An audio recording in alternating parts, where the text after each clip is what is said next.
우리가 이제 바울 서신들을 볼 때 앞부분과 뒷부분으로 나눌 수 있는 서신들이 많아요. 구조상 앞부분은 교리적이죠. 그리고 뒷부분은 실천적입니다. 적용이죠, 적용. 로마서 같은 경우는 특별히 더 도드라집니다. 로마서 1장부터 11장까지는 교리라고 우리가 알고 있죠. 8장까지죠. 9장부터 11장까지는 유대인들을 향한 말씀이지만 어쨌든 1장부터 11장까지는 교리적인 부분이요, 12장부터 16장까지는 삶의 실천적인 적용의 부분이라고 할 수 있습니다. 히브리서도 동일합니다. 히브리서도 우리가 지난주에 묵상하다가 오늘 묵상 분량에 이르는데요, 오늘 묵상 분량에서 첫 절부터는 19절이죠. 오늘 우리 본문 10장 19절부터는 적용 부분입니다. 실천 부분입니다. 그래서 그 교리를 우리의 삶 속에 어떻게 적용할 것인가. 오늘 10장 24절, 우리가 19절부터 22절을 본문으로 묵상하는데요, 10장 24절로 25절 한번 읽어볼까요? 서로 돌아보아 사랑과 선행을 격려하며 모이기를 패하는 어떤 사람들의 습관과 같이 하지 말고 오직 권하여 그날이 가까움을 볼수록 더욱 그리하자. 행위로 보이죠? 그냥 우리가 세상에서 대하는 어떤 도덕, 윤리, 이런 권함과 크게 다르지 않습니다. 그러나 우리가 이것을 행위적이고 율법적으로 보면 안 되겠습니다. 행위가 먼저가 아니죠. 행위 앞에 왜 우리가 그러한 삶을 살아야 될 것인지를 사도께서는, 설교자께서는 충분히 기록하고 계시죠. 말씀하셨습니다. 행위가 먼저가 아니라는 것입니다. 우리 사람을 우리가 평가하면 사실 안 되지만 사람을 볼 때 어떻게 봅니까? 그 사람의 생각이 그 사람의 존재입니다. 그렇죠? 그가 어떻게 사고하는가에 따라서 그의 삶의 방향이 결정된다는 것이죠.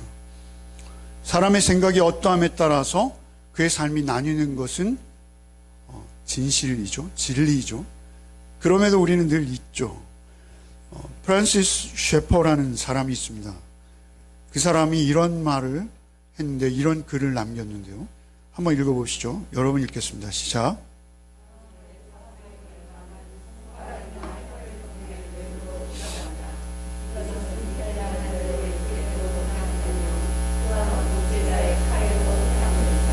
사람들의 사고, 마음이죠. 마음.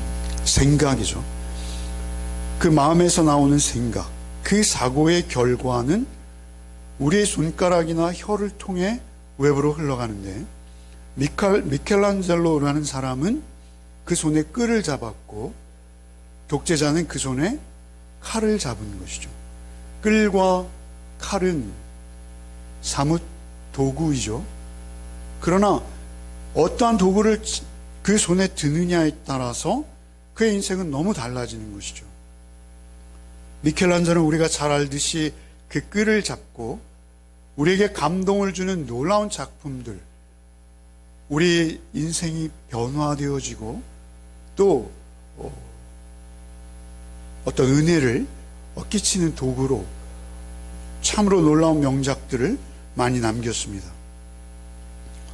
그런가 하면 그 손에는 칼이 들릴 수도 있다는 것이죠. 자기의 독재적 완력과 그리고 강제력으로 사람들에게 큰 괴로움과 또 생명을 심지어 빼앗는 그러한 일들이 다 마음과 생각 속에서 나온다는 것입니다. 그래서 과연 그 존재가 어떠한 존재인가를 결정하는, 그 마음을 결정하는 가장 중요한 핵심, 그것을 이제 말씀하시고 적용을 들어가는 것입니다. 그래서 지금까지 모든 교리 부분을 간략하게라도 정리하는 부분이 19절, 20절, 21절입니다. 19절 한번 읽어보겠습니다. 시작. 그러므로 형제들아 우리가 예수의 피를 힘입어 성소에 들어갈 담력을 얻었나니. 먼저 그러므로 이렇게 시작하시죠. 그러므로. 그러므로라는 것은 늘 말씀드립니다만 우리는 성경을 읽을 때 통전적으로 읽어야 된다라고 말씀드려요. 문맥을 통해서. 그래서 한 마디를 우리가 듣더라도 그것이 전후 맥락 가운데서 저자가 어떠한 심정과 동기로 우리에게 말씀하셨는지를 아는 것이 중요한데, 특별히 그러므로라고 하는데 여기서 그러므로는 오늘 본문이 시작되는 19절 바로 앞에 있는 16절에 많은 내용을 담고 있어요. 19절 한번 읽어봅시다. 주께서 이르시되 그날 후로는 그들과 맺을 언약이 이것이라 하시고 내 법을 그들의 마음에 두고 그들의 생각에 기록하리라 하시노에. 그러니까 하나님의 법 뭐죠? 율법이죠. 율법. 그죠? 그런데 그 율법을 그들의 마음에 두고 생각에 둔다라는 것이었습니다. 지금까지 설명해 오신 게 그것입니다. 사실 율법은 외형적이고 형식적이죠. 그러나 율법의 진의, 율법에 담겨있는 하나님의 뜻, 하나님의 마음, 하나님의 정신은 언제나 변함이 없으십니다. 그죠? 그래서 그 율법을 형식적이고 외형적인 종이와 글에 또는 우리의 입술을 통해서 그걸 심지어 이마에 묻고 팔에 묻고 있다 하더라도 그것이 형식적이고 외형적인 것이라면 그것은 우리에게 아무 상관이 없는 거예요. 그래서 그것을 이제는 새로운 언약으로 어떻게 하시겠다는 거예요? 마음과 생각에 기록하시겠다는 거예요. 마음과 생각에 기록하시겠다는, 이것이 새 언약인 것이죠. 새 언약. 이 새 언약은 분명히 옛 언약과 비교되는 거예요. 돌판에 쓴 언약이 아니라 우리의 마음, 우리의 신비라고 하죠. 우리의 마음에다가 새겨 넣으신 그러한 새로운 주의 말씀, 그것이라는 것이죠. 예레미야 31장 33절에 예레미야 사도께서는 이스라엘을 향해서 이러한 새로운 언약이 너에게 주어질 것이다 라고 또렷하게 예언하셨죠. 그 말씀을 지금 인용하신 거예요. 그 예레미야 31장 33절 한번 읽어보시겠습니다. 그러나 그날 후에 내가 이스라엘 집과 맺을 언약은 이러하니 곧 내가 나의 법을 그들의 속에 두며 그들의 마음에 기록하여 나는 그들의 하나님이 되고 그들은 내 백성이 될 것이라 여호와의 말씀이라. 그러나 그 날 후에, 그 날이 언제죠? 예수께서 새로운 언약을 세우실 날, 피의 언약을 세우실 그날, 그 날 후에는 내가 옛 언약 같지 않고 너의 마음과 생각 속에 새로운 언약을 세우겠다라고 예언하셨다라는 것이죠. 그래서 그러므로 형제들아 이렇게 말씀하십니다. 형제들아라고 하는 것은 그 새 언약 안에서 우리는 형제다. 그러므로 지금까지 쭉 말씀해 오신 1장부터 10장에 이르는 그 모든 내용을 사실은 통칭하는 것입니다. 그러므로 형제들아 라고 말씀하시죠. 형제라는 것은 무엇이죠? 지금 히브리서 설교자는 세 번째 형제라는 단어를 사용하고 있어요. 이제는 형식적인 제도나 율법이 아니라 그리스도의 은혜로 우리가 하나님의 자녀되는 특권을 얻었으니 이제 그 피 안에서 거듭난 형제로, 이런 말씀입니다. 그러므로 형제들아 우리가 예수의 피를 힘입어 성소에 들어갈 담력을 얻었나니, 우리가 예수의 피를 힘입어 성소에 들어갈 담력을 얻었다라는 것이죠. 그로 인해서 형제도 되었고 그로 인해서 새 언약이 우리에게 적용되어서 이제는 성경이 종이와 글이 아니라 우리의 마음과 영혼에 새겨진 주의 음성으로 들려오기 시작한다라는 것입니다. 그것은 어떤 사건을 기회로 그러한 일이 우리에게 발생했다라는 것이죠. 어떠한 사건입니까? 예수의 피를 힘입어 성소에 들어갈 담력을 얻었기 때문에 그 일이 생긴 거예요. 예수의 피를 힘입어 성소에 들어간다는 성소는 어디입니까? 사실 고증을 정확히 거친 그림을 제가 찾다가 없더라고요. 그래서 그냥 적당히 그림을 뽑았습니다. 번제단 물두멍이 있고요.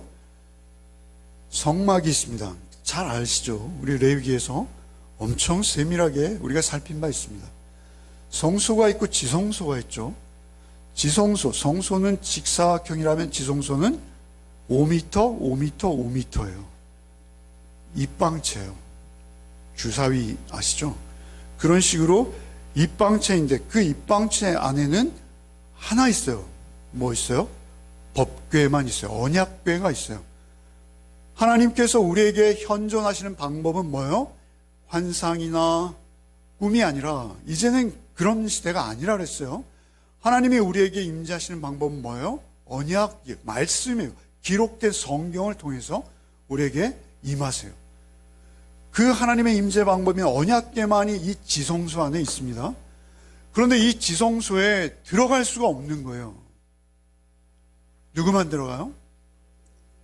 대제사장만. 레위인도 못 들어가요. 제사장도 못 들어가요. 대제사장, 아론의 혈통에서 태어난 대제사장만 오직 대제사장 신분만 들어갈 수 있어요. 그런데 그나마 그도 1년에 단 한 번 한 차례 들어가는 거예요. 그것도 죽을 각오를 하고 들어갑니다. 짐승의 피로 백성들의 대속하는 제물은 염소인데요. 제사장은 송아지로 제사를 드렸어요. 염소가 비싸면 송아지 비쌉니다. 송아지가 비싸죠. 제사장 그만큼 더 철저하고 정성스럽게 자신의 죄를 사죄하고 그 휘장을 거둘 때부터 자신의 생명을 하나님 앞에 맡기고 들어가는 거예요. 1년에 한 차례. 그런데 그 대제사장의 대표적인 행위를 통해서 이스라엘 사람들은 이 성막 안에 들어오지도 못하고 다음 거요. 멀리서 그 속죄일 제사를 집전하는 오르는 연기를 보고 내 죄가 대속받는구나 라고 까마득한 곳을 바라보면서 감동하는 것이죠. 이렇게 성막 안에는 정육면체에 지성소가 있고 성소가 있죠. 떡상 등대가 있고 떡상이 있고 향단이 있고 언약궤가 있어요. 법궤가 있어요. 그 사이에 휘장이 가려져 있다라는 것이죠.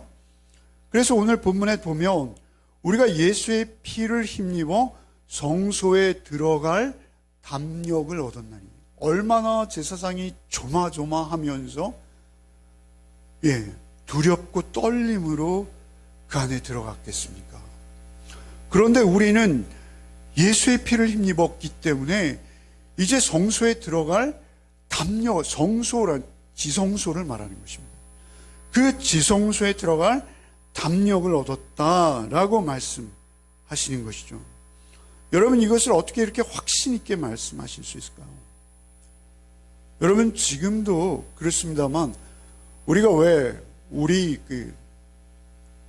신앙생활 중에 신비한 일들이 하나씩 생길 수 있어요. 그죠? 그러면 그것이 소문이 굉장히 급속합니다.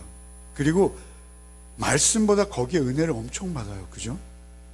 그러나 사실 지금은 말씀의 시대이기 때문에 말씀의 은혜를 받으셔야 돼요. 그런데 그 시대도 역시 마찬가지였습니다. 예수께서 운명하실 때 예수께서 육신의 생명이 숨이 끊어질 때 한 사건이 일어난 것이죠. 그것을 복음서는 이렇게 기록하고 있어요. 마태복음 27장 51절 한번 읽어봅시다. 이에 성소 휘장이 위로부터 아래까지 찢어져 둘이 되고 땅이 진동하며 바위가 터지고 이때 성소의 휘장, 이 휘장이에요 바로. 그죠? 아까 그 휘장이 위에서부터 아래로 찢어졌다라고 마태복음 기자가 기록하고 있어요. 그 현장에 없었지만 이것은 동시대를 사는 모든 자들이 알 수밖에 없는 역사적 사건이었던 거예요. 그래서 마가도 이렇게 기록하고 있어요. 마가복음 15장 38절 읽어봅시다. 이에 성소 휘장이 위로부터 아래까지 찢어져 둘이 되니라. 누가복음 23장 45절 성소의 휘장이 한가운데가 찢어지더라. 한가운데서부터 찢어졌다라고 누가만 기록하고요. 마태와 마가는 위에서부터 아래로 찢어졌다라고 하죠. 여러분, 아래에서, 인간이 찢으면 아래에서 위로 찢어져야죠. 그죠? 위로부터 아래로 찢어졌는데, 여러분, 우리가 잘 아는 유대의 역사가 요세푸스라는 역사가 있습니다. 유대의 전쟁사를 기록했죠. 그래서 AD 70년에 예루살렘이 멸망하는 과정을 기록하셨어요. 그 예루살렘 성전에 있던 그 휘장의 두께는요 15cm 정도 되었다고 합니다. 15cm. 여러분 상상이 가십니까?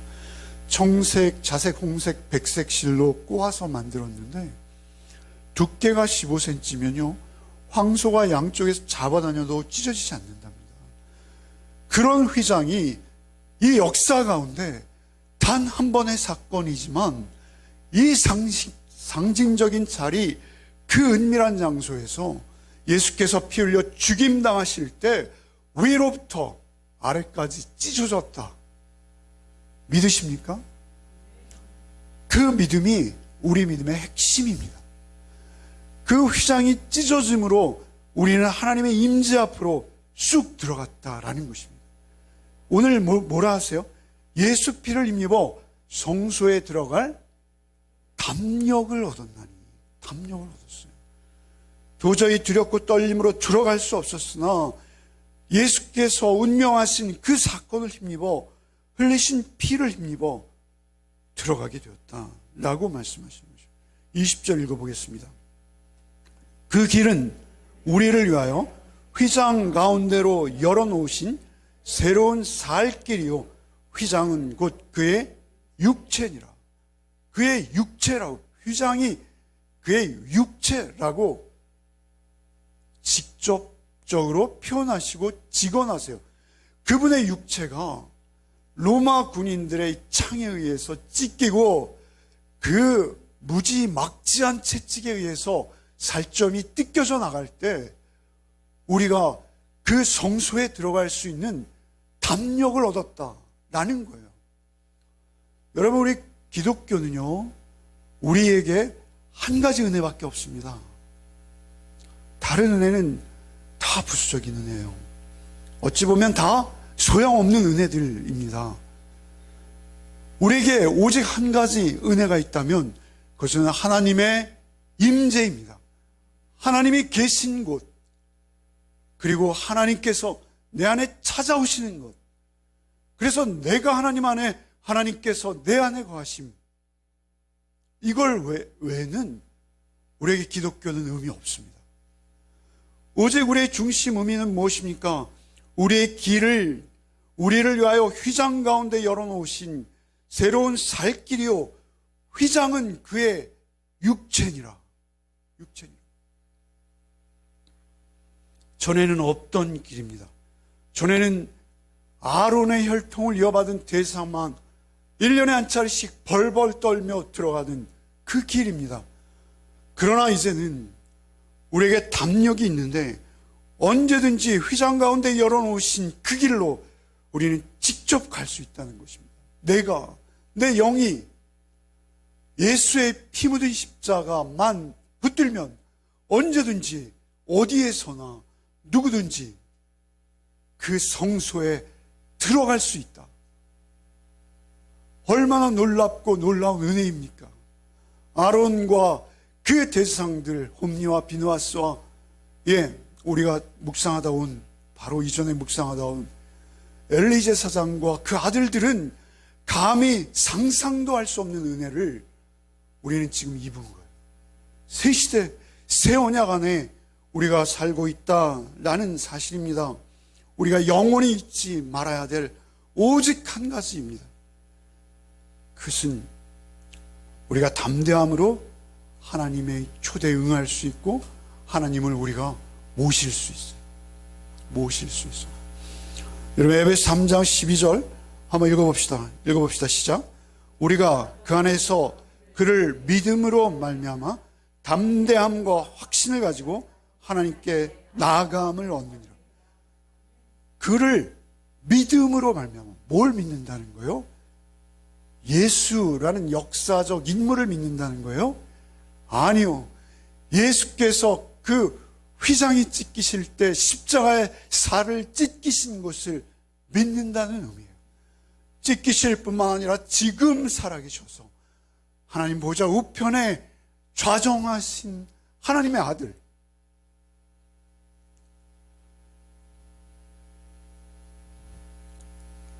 담대함을 말씀하시죠. 여기서 담대함.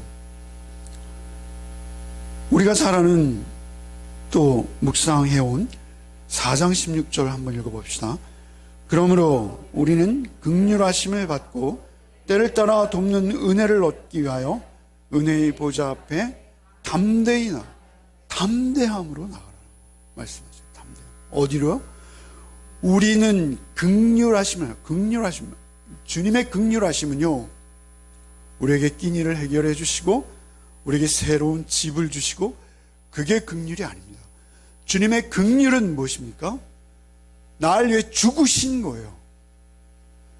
우리는 그 긍휼하심을 받았기에 때를 따라 돕는 은혜를 얻기 위해 은혜의 보좌 앞에 담대히가 중요합니다.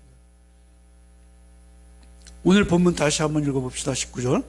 그러므로 형제들아, 우리가 예수의 피를 힘입어 성소에 들어갈 담력을 얻었나니.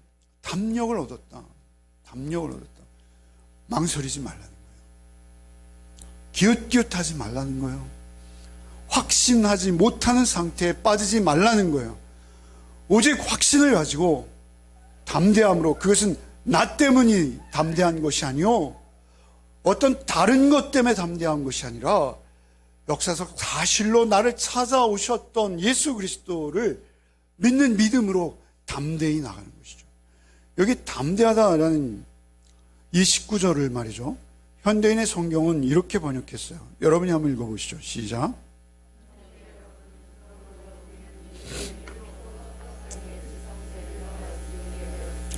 사실 이 담대하게라는 이 말씀을 번역하는 건 참 어렵습니다. 여러분, 번역은 어려운 거예요. 그래서 현대인의 성경은 어떻게 번역했어요? 떳떳하게. 저는 이 번역을 보면서 이런 느낌 받았어요. 뻔뻔하게. 우리의 더러운 손, 우리의 더러운 발 그대로 나오라 라고 말씀하시는 거예요. 공동번역을 한번 읽어봅시다. 공동번역은 이 19절을 이렇게 번역해서 읽어봅시다. 시작. 그러므로 형제 여러분, 예수께서 피를 흘리심으로써 우리는 마음 놓고 지성소에 들어가게 되었습니다. 마음 놓고 라는 건 뭐죠? 마음 편하게.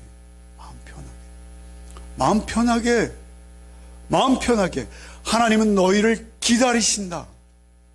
너희가 오기를 더욱 간절히 소망하신다. 그래서 그 아들을 내어주셨다 라고 말씀하시는 거예요. 라틴어 성경에는 확신으로, 보증으로 이렇게 번역했고요, 루터는요 기쁨으로 이렇게 번역했어요. 같은 헬라어인데요, 그 헬라어를 읽는 헬라어의 정통한 이분들은 아침에 일어나면 헬라어 성경을 3시간, 4시간씩 읽는 분들이에요. 그런데 그분들이 이렇게 번역하셨어요. 이 번역은 그냥 막 된 번역이 아닙니다. 루터는 기쁨으로 나오라고 하시는 거예요. 우리가 슬프던 망설여지던 내 몸에 죄의 덕목들이 덕지덕지 붙어 있건 어찌되었던 그 피는 능력이기에 우리가 그 피를 힘입어 나가지 못할 때가 없다는 권리라고, 리빙 바이블은 권리라고 해요. 우리에게 권리를 주신 거예요. 우리에게 자유가 있는 거예요. 누구도 즉시 하나님 앞에 나가기만 하면 되는 거예요. 넘어진 자리에서, 엎드려진 자리에서 주님 제 발이 자꾸 미끄러집니다. 주님, 제가 또 넘어졌네요. 주님, 저를 긍휼히 여겨 주십시오. 저는 이미 목욕했지만 주께서 내 발을 다시 씻겨 주셔야 하겠습니다. 라고 우리 더러운 발을 주님 앞에 덥석 내밀라 라고 말씀하시는 거예요. 여러분, 요한복음 13장에 보면 베드로가 주님께 그러면 나도 목욕시켜 주세요 그러잖아요. 아니다, 너는 이미 목욕했거니와 발만 씻으면 된다. 내가 어떻게 감히 그 천한 종들이나 하는 발 씻김을 주님에게 맡기겠습니까? 아니다, 네가 나에게 발을 내밀지 않으면 너와 나는 상관없다. 상관없다라고 말씀하세요. 발은 아침 저녁으로, 아니 외출할 때마다 씻는 게 발입니다. 그렇게 우리는 자주 주님 앞에 나올 수밖에 없는 자들이라는 것이죠. 로마서 10장 20절로 21절 한번 읽어봅시다. 시작. 이사야는 매우 담대하여 내가 나를 찾지 아니한 자들에게 찾은 바 되고 내게 묻지 아니한 자들에게 나타나노라 말하였고, 이스라엘에 대하여 이르되 순종하지 아니하고 거슬러 말하는 백성에게 내가 종일 내 손을 벌렸노라 하니라. 놀랍지 않습니까? 하나님께서 종일 내 손을 너희를 향해 벌렸다, 이렇게 말씀하시는 거예요. 여러분, 이 말씀은 로마서에 바울 사도께서 인용하신 거예요. 여러분, 이사야서 65장 2절로 3절 한번 읽어봅시다. 내가 종일 손을 펴서 자기 생각을 따라 옳지 않은 길을 걸어가는 패역한 백성들을 불렀나니 곧 동산에서 제사하며 벽돌이에 분향하며 내 앞에서 항상 내 노를 일으키는 백성이라. 여러분, 누구예요? 우상 숭배한 흉악한 자들입니다. 그들을 향해서 내가 종일 아침부터 저녁까지 내 팔을 벌렸다. 자기의 생각을 따라 옳지 않은 길을 걸어가는 호도스 길, 여기 히브리어죠. 헬라어로는 호도스입니다. 그 길은 우리의 생활 방식, 우리의 삶의 취향, 이런 걸로 우리가 생각할 수 있는데 여기서는 그런 길이 아니에요. 우리가 잘 아는 요한복음 14장에 예수께서 내가 곧 길이요 진리요 생명이다 라고 하실 때 어떤 맥락과 문맥에서 말씀하셨습니까? 아버지를 보여주십시오. 내가 하늘나라에 너희가 예비할 것을 예비하러 가노라 라고 말씀하실 때 어디로 가신지 우리가 알지 못하는데 어떻게 우리가 알겠습니까? 라고 말할 때 내가 길이요 진리요 생명이다 라고 말씀하시는 거예요. 그러니까 그 길은 우리의 삶의 방식이 아니라 예수만이 길이라는 거예요. 예수가 only one, 하나, 오직 예수를 거치지 않고 하나님의 임재 앞으로 나갈 수 있는 길은 이 세상에 없다는 거예요. 천하 인간의 구원을 얻을 만한 다른 이름은 우리에게 없다는 것입니다. 그래서 오직 그 길로 우리가 나갈 때 우리는 그 길 끝에서, 아니 그 길에 들어서기만 하면, 아니 그 길에 발을 내놓기만 하면 예수께서 팔을 벌리고 계신 예수를 우리는 만날 수 있습니다. 믿으십니까? 이 팔 벌린 예수 하면 오버랩 되죠. 우리가 예수께서 팔을 벌리신 곳이 어디이십니까? 십자가 위에서 팔을 벌리셨어요. 내가 의인을 부르러 온 것이 아니라 죄인 부르러 왔다. 아버지여, 저들의 죄를 사하여 주옵소서. 저들은 저들이 하는 짓이 무엇인지 알지 못합니다.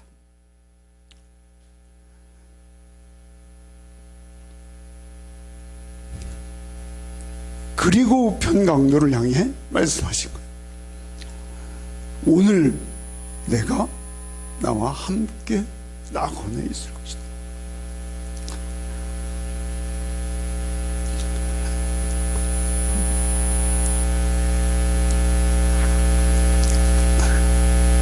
사실 제가 다른 설교를 많이 하는데요, 다른 설교는 다 필요 없습니다. 사실은 필요 없는 말들입니다.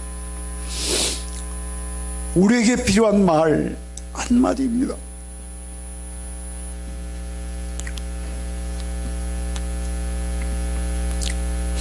(22절) 읽겠습니다. 22절 여러분이 읽겠습니다. 22절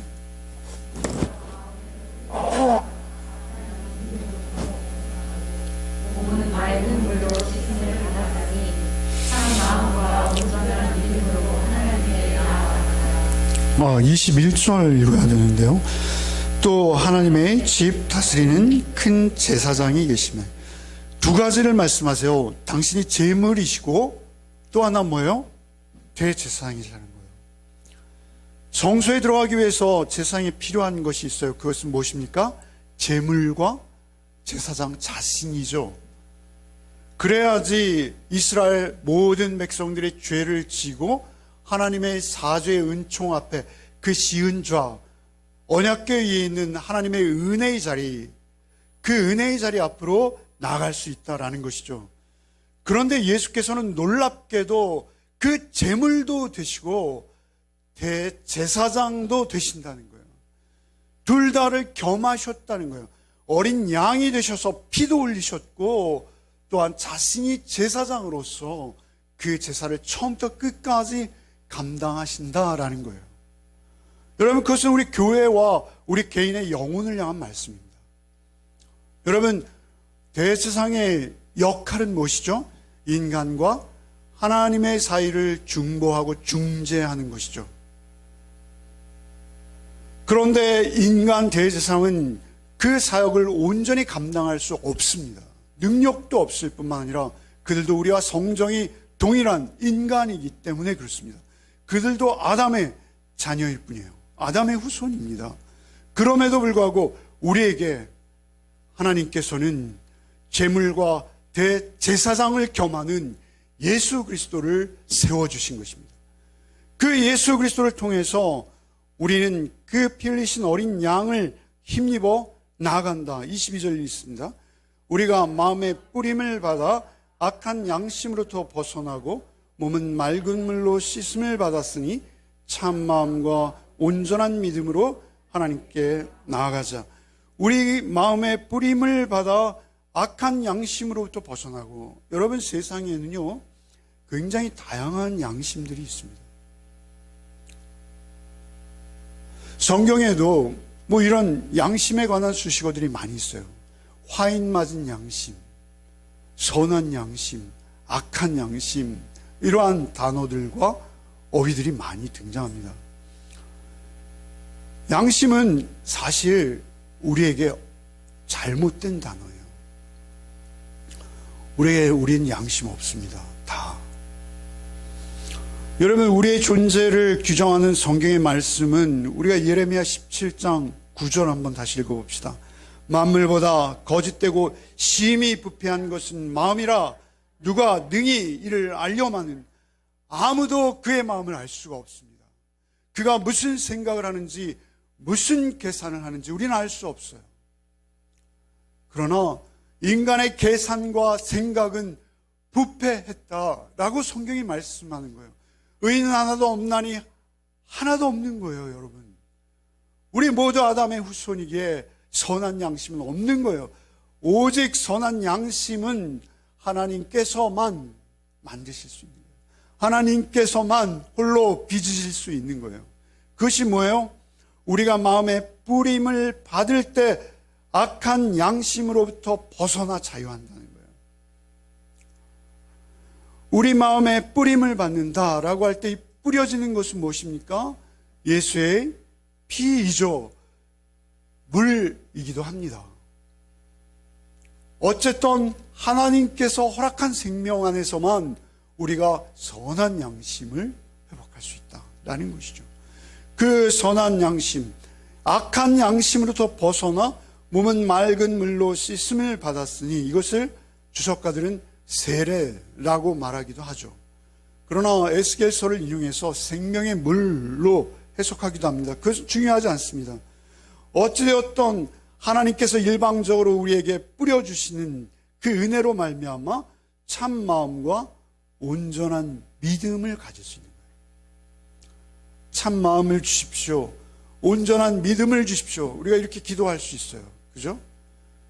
그러나 우리가 참 마음을 주십시오. 참 마음, 진실한 마음. 헬라어로 참 마음이라는 의미는요, 거짓되지 않다, 이런 의미예요.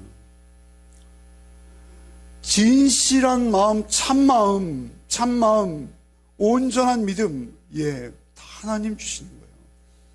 그렇기 때문에 우리가 그것을 달라 하기 전에 우리의 죄를 먼저 주님 앞에 가지고 나가서 내 입술을 움직여 주님 앞에 토설하고 그 피를 힘입을 때 우리에게 참 마음, 온전한 믿음, 하나님께서 우리가 그렇게 요구하지 않으셔도 우리에게 주십니다. 우리에게 주십니다. 참 마음과 온전한 믿음, 예수의 피가 뿌려졌을 때 우리에게 그 참 마음과 온전한 믿음이 우리에게 깃드는 거예요. 그래서 우리가 오늘 설교 시작할 때 읽었던 우리가 사랑으로 서로 섬기며 선한 행위를 할 뿐만 아니라 교회 공동체로 하나 되어진 은혜를 입을 수 있다라는 것입니다.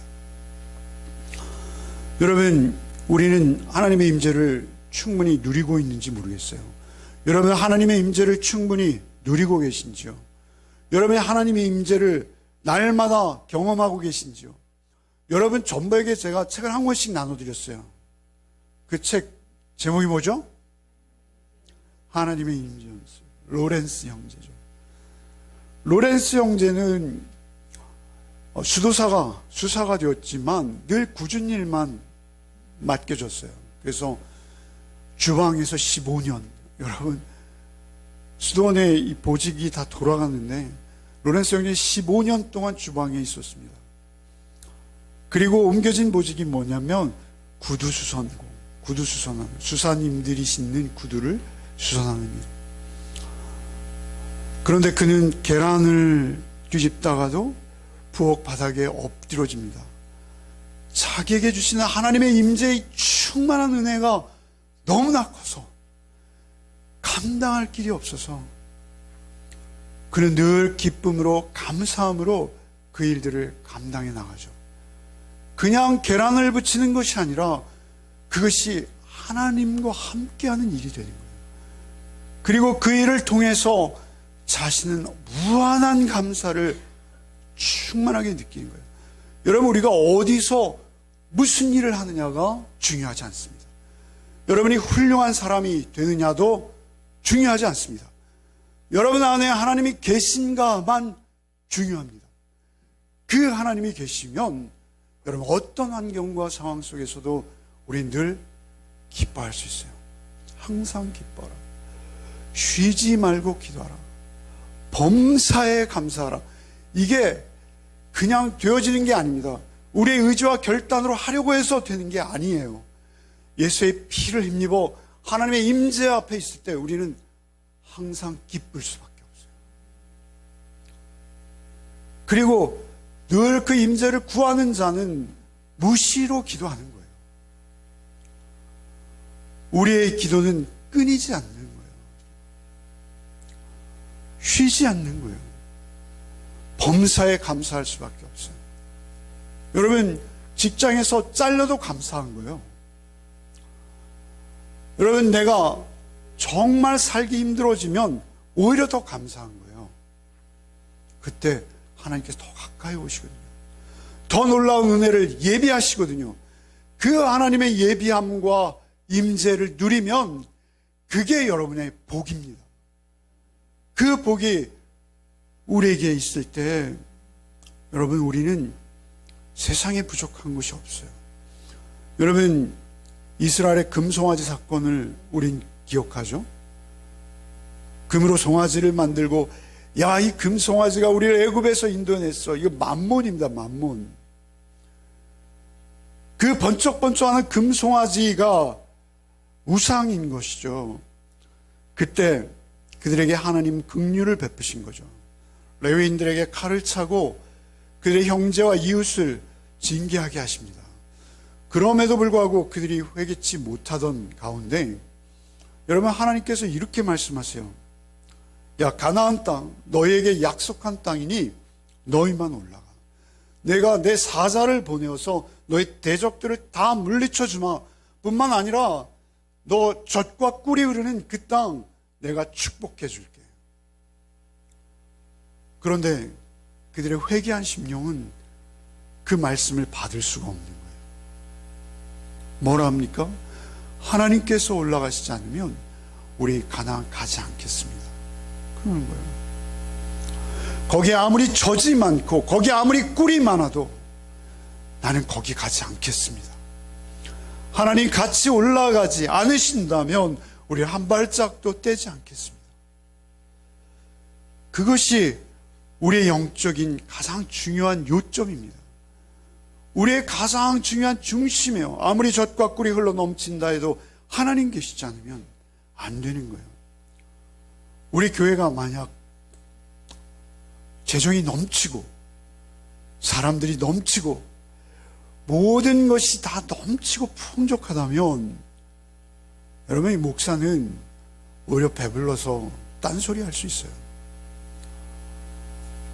여러분, 우리 교회가 하나님 은혜로 자립교회가 되고 어떤 재정의 도움도 없이 오히려 돕는 교회로 서갈 수 있게 하시는 하나님의 은혜는 우리에게 그 은혜를 경험하게 하시는 하나님의 뜻 안에 있는 거예요. 하나님께서 우리에게 풍성한 것들로 채워주신다면 좋겠죠. 그러나 예배는 더 낮아질 수 없을 겁니다. 예배는 더 진지해질 수 없을 겁니다. 오히려 우리가 부족할 때 하나님께서 우리에게 더 가까이 오시는 것이죠. 사단과 마귀가 바라는 건 하나입니다. 그것은 다 있어도 하나님 한 분만 안 계시면 되는 거예요. 하나님께서 우리에게 바라시는 것은 단 하나입니다. 나와 함께 하자. 하나님의 임재로 우리를 초청하시는 것입니다. 예수의 피를 힘입고 나와라 라고 우리를 부르시는 것이죠. 여러분의 삶 속에서 또 한 주간이 기다리고 있습니다.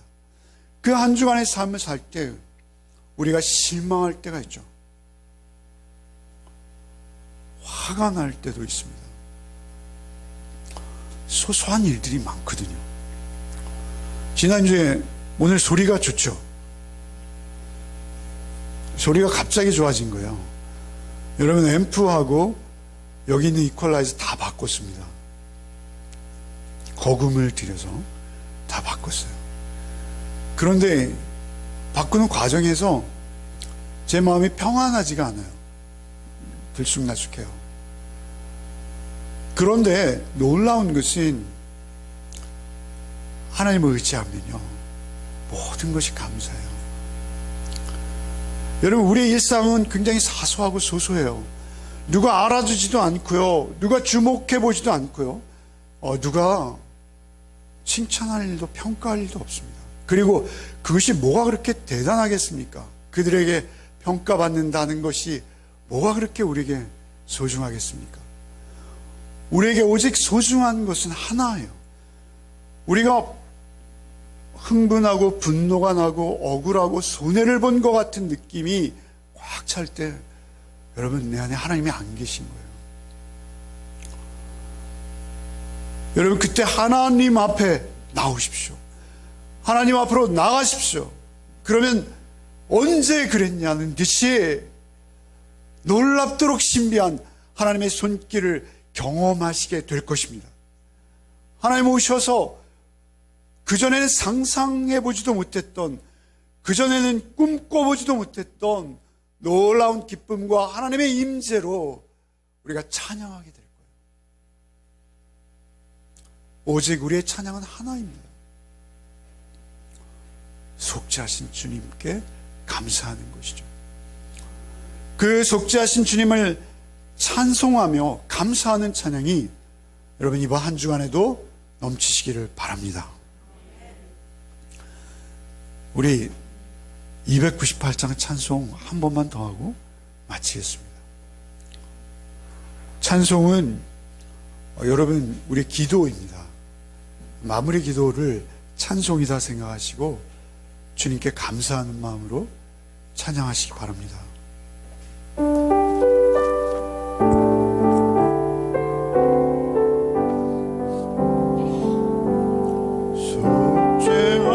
속죄하신 그 새지를 내가 찬송하리라.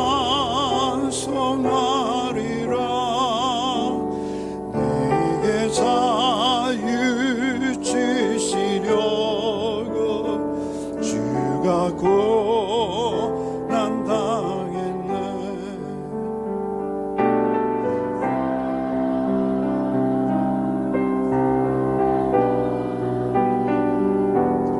나의 죄 사하려고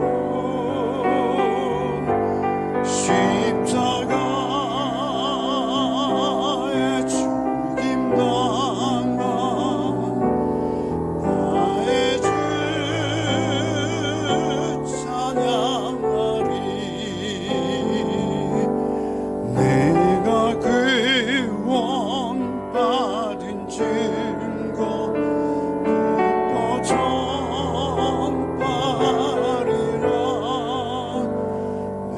이제 모두 담당하신 주의 사랑 크소라. 크신 사랑 찬양하리. 나의 죄 사려고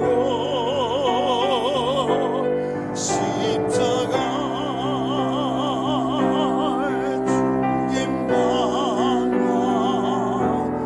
나의 주 찬양하리. 승리하신 그 새 주를 내가 찬송하리라. 죄와 지금 지옥 권세 주가 모두 이겼네. 아멘. 사랑 찬양하리. 나의 죄 사시고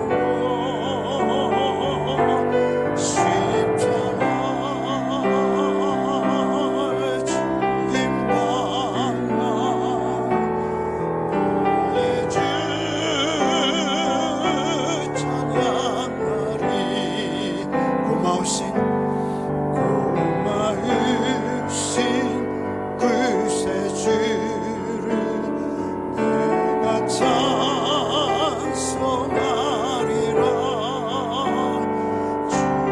죽음에서 생명으로 나를 인도하셨네. 크신 사랑 찬양하리. 나의 죄 사려고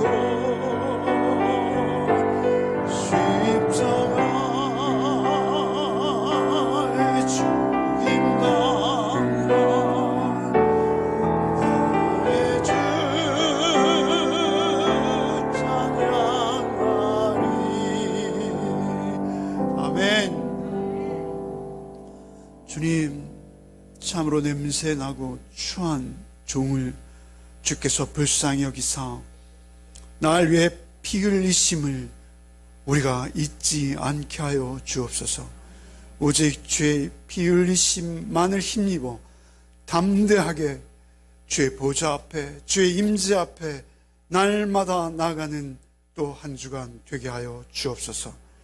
그리스도 예수 안에 있으면 날마다 새롭게 하시는 피조물이라 하셨사오니 주님, 오직 우리를 이 한 주도 빚어내사 오직 주님 한 분만으로 주님 내 안에, 내가 주님 안에 거하는 기쁨이 충만한 한 주의 우리의 삶의 길이 되게 하여 주옵소서.